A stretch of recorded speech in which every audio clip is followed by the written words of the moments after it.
Alors, Maître Moïse Nyarugabo, Ouais. Nyamugabo est parti de l'autre côté. Ouais. Je vous retrouve ici à Nairobi où vous participez au conclave de l'opposition. Parlez aux Congolais, quel est l'objectif de cette rencontre? Pourquoi vous avez décidé de vous retrouver ici? L'objectif principal, c'est de sauver le Congo. Il est en pleine déperdition. Et il n'y a pas un autre moyen de le tirer d'affaire. Le gouvernement actuel,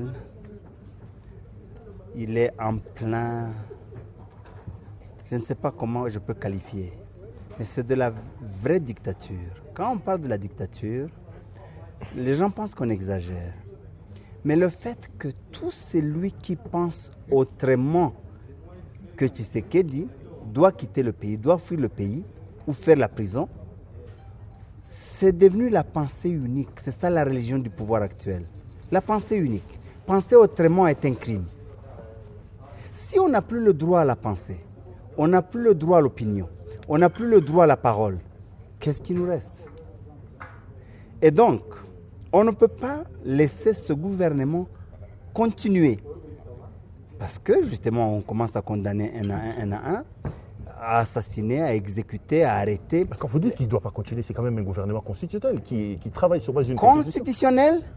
Vous vous rappelez du nombre de machines à voter qu'il y avait dans les maisons des gens? Le président lui-même. Regardez, la CENI a donné la liste des personnes qui avaient des machines à voter. Alors, regardez le nombre de votes qu'il y avait pour chacun de ces députés, 82 plus ou moins. Alors, multipliez par le nombre de votes pour le président de la République, issus de ces machines-là. Comment on peut dire que ces machines à voter ont eu un impact sur les élections législatives et non sur les élections présidentielles? Comment? Donc, ce gouvernement-là, il n'a rien de constitutionnel. Parce que les élections 2023, il n'y a pas eu élection. Je ne sais pas si dans le monde, il y a déjà eu d'élections aussi chaotiques que ce qu'il y a eu dans notre pays. Juste un exemple. Les élections, c'est prévu pour une journée. Ça fait 7 jours. Personne n'en parle.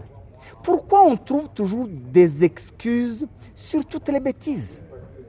Soyons sérieux. Si on n'est pas exigeant envers nous-mêmes, c'est le pays qui paye. Non, mais est-ce que vous n'êtes pas mal placé?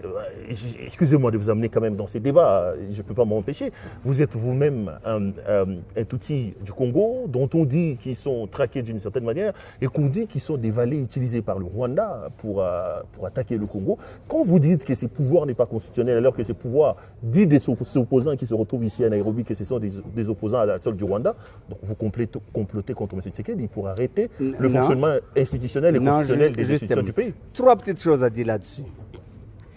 Nous avons un gouvernement d'incohérents et d'incohérences. En réalité, je voudrais avoir beaucoup de temps pour vous démontrer les incohérences du régime. On va faire une émission ici. Je promets à nos téléspectateurs. Rappelez-moi que je revienne sur les incohérences. Tshisekedi un jour dit que les Banyamulenge bazaba congolais bazaba ndekonabiso. N'est-ce pas? Mais juste dans la deuxième phrase, il met un bémol pour dire ils sont comme vous, les naturalisés britanniques. Et donc, les Tutsis congolais ne sont pas congolais comme les Congolais sont belges, britanniques et français. Ils sont congolais d'origine, comme Tshisekedi, ou peut-être même mieux que Tshisekedi parce que lui a un peu du sang angolais. Parce que maintenant on parle de la nationalité, on doit en parler. Qui est congolais, qui ne l'est pas? Tous ceux qui ont pris des nationalités belges, françaises, américaines, britanniques ne sont plus congolais selon la loi.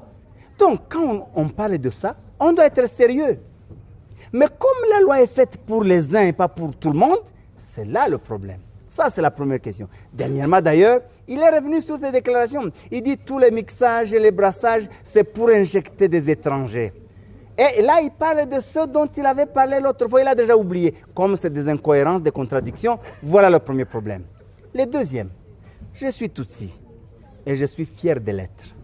Je ne renierai pas ça, je n'ai pas honte d'être Tutsi et de le réclamer. Je n'ai pas réclamé de n'être Tutsi. Comme vous n'avez pas demandé de naître Kassaïen, comme Louis Tshisekedi n'a pas négocié de naître Moulouba, non. Alors, pourquoi moi je dois me gêner d'être Tutsi? Parce qu'il y a des Tutsis au Rwanda, parce qu'il y a des Tutsis au Burundi, parce qu'il y a des Tutsis en Angola, en Ouganda et ailleurs. De la même manière qu'à toutes les frontières, il y a des populations sur les différents pays. Un exemple, Perrault. Les Banande qui sont à Beni et Butembo, il y a un peuple en face. En Ouganda? Les Bakonjo, ils parlent la même langue, ils ont le même chef coutumier. Pourquoi ça ne pose pas problème? Pourquoi on ne dit pas que les Banande